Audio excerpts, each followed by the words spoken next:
ગણપતિ રીતિ સિદ્ધિ એટલે ઘણી બધી પ્રોડક્ટો ગાયના ગોબરમાંથી બને છે.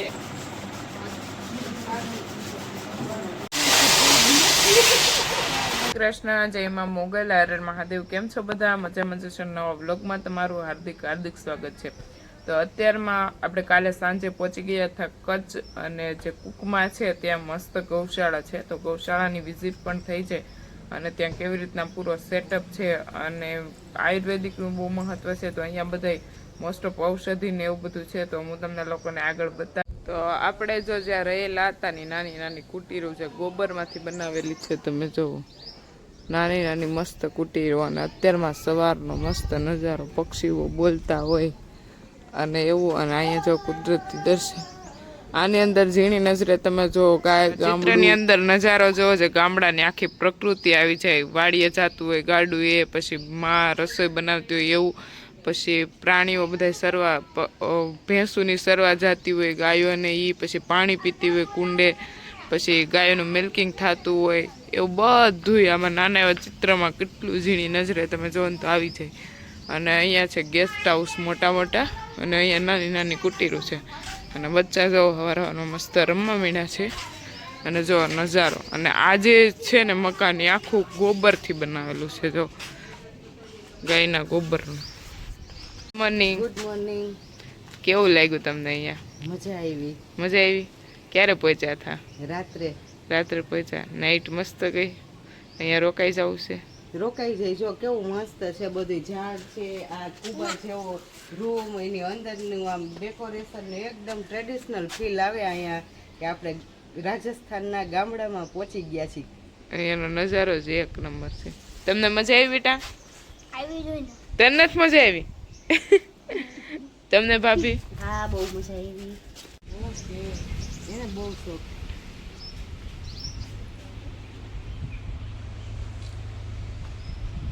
મારા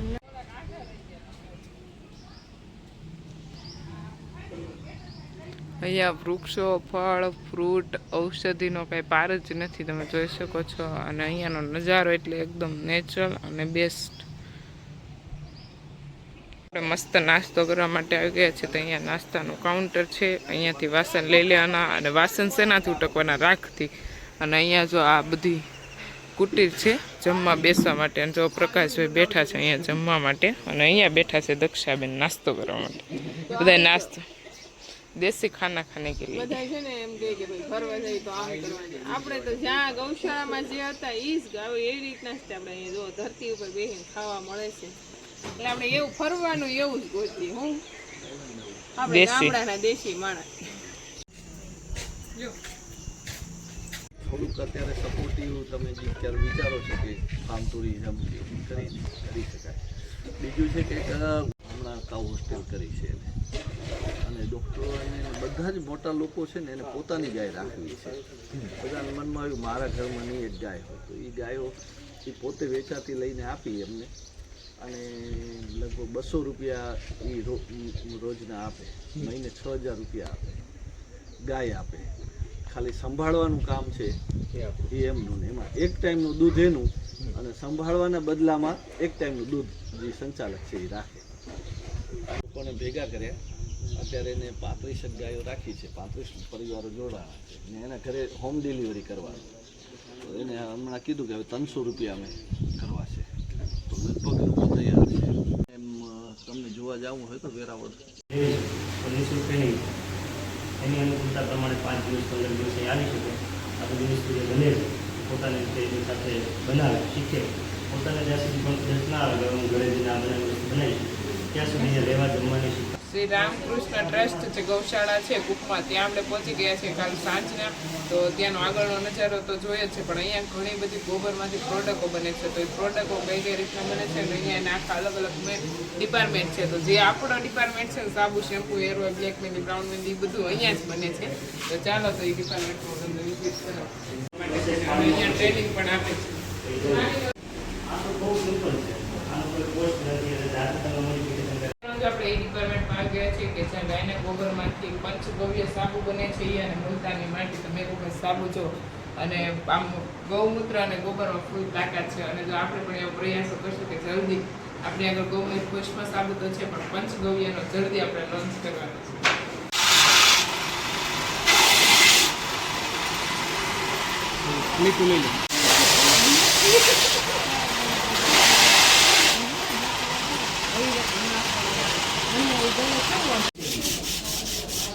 અત્યારમાં આ ગૌશાળાના બીજા ડિપાર્ટમેન્ટમાં આવી ગયા છે જે ગાયના ગોબરમાંથી ઘણી બધી વસ્તુ બનાવવામાં આવે છે. તો અહીંયા જો નાના બાળક માટે થોડીક રમકડામાં આ ગોબરનું પણ વાપરી શકો છો. અને આવડું આ છે નાના છોકરા માટે તમારે ગલ્લો લેવો હોય તો આપણે પ્લાસ્ટિકનો લઈએ એની કરતાં ગોબર બેસ્ટ રહે.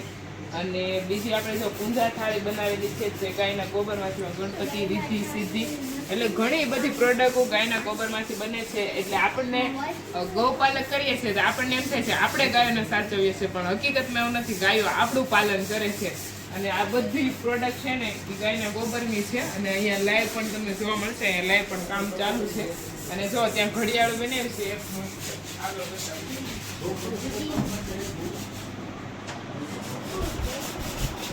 જો ગાયના ગોબરની તો એ ઘણી બધી વસ્તુ આપણને જોવા પણ મળ્યું છે અને ઘણું બધું જાણવા પણ મળ્યું છે કે આપણે એક ગાય રાખી તો આપણે કેટલું કરી શકીએ એના માટે. અને અહીંયા તો તોરણ કર્યા છે ગાયના ગોબરમાંથી.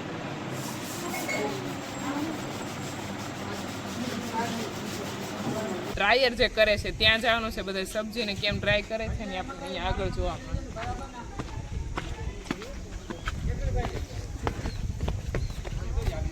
અંદર જઈએ તો આની અંદર જો આપણે આપણે ઓલો શોર્ટ વિડીયો બનાવ્યો છે. અહીંયા જો આપણે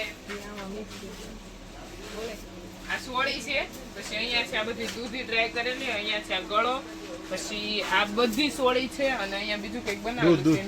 દૂધ છે. શું બને એવું છે? દૂધ સુકાય છે ભાઈ, આ દૂધનો પાવડર કરવા માટે. અને આ બીટ અને આ બધી દૂધી અને બધું સબ્જી જો આવી રીતના ડ્રાય કરવામાં આવે છે અને પછી પેકિંગ કરી અને તમે ગમે તે રાજ્યમાં હોય ગમે તે દેશમાં હોય અને તમારે ગુજરાતની સબ્જી ખાવી હોય ઓર્ગેનિક તો પણ તમને મળી જશે અહીંયા. હા, એનું કારણ છે આ દાણો છે. આ દાણાના માપની કોઈ કાંકરી હશે માપની, અને ઓછી હશે તો આમ જશે, વધારે હશે આમ જશે. આ સેમ માપની તો કોઈ ટપી ના આવશે. આ સીધા વાઇબ્રેટ છે. બરાબર. અને વેપારી છે તો એ વેપારીને મિસ કરી શકે એટલે એ મનમાં ચિંતા રહે. ઘણા બધા કમ્પ્લેન છે આવી હોય તે માટી હોય છે પછી યુરિયા નાખે આવડી પણ. તો આપણે દાણ છે એ કોઈ એવું બીજા ગ્રહથી આવતી વસ્તુ નથી, આપણા ગામમાં બની જાય. તો ગામના જેટલા પશુપાલક હોય બધા ભેગા થવાના અને એક આવી કંઈક ફોર્મ્યુલા બનાવો છે. આપણે કીધું દાણ બનાવવાનું મશીન તો ચાલુ થઈ ગયું. અને નમણા જો કેવી આંખ, કાજલ કરી એવી આંખ છે ને.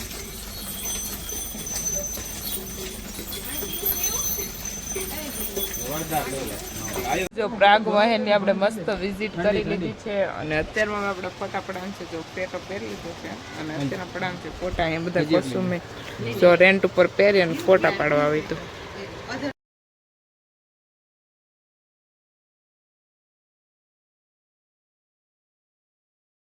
ના પડી હોય કા ઈ આમ છત્રી આમ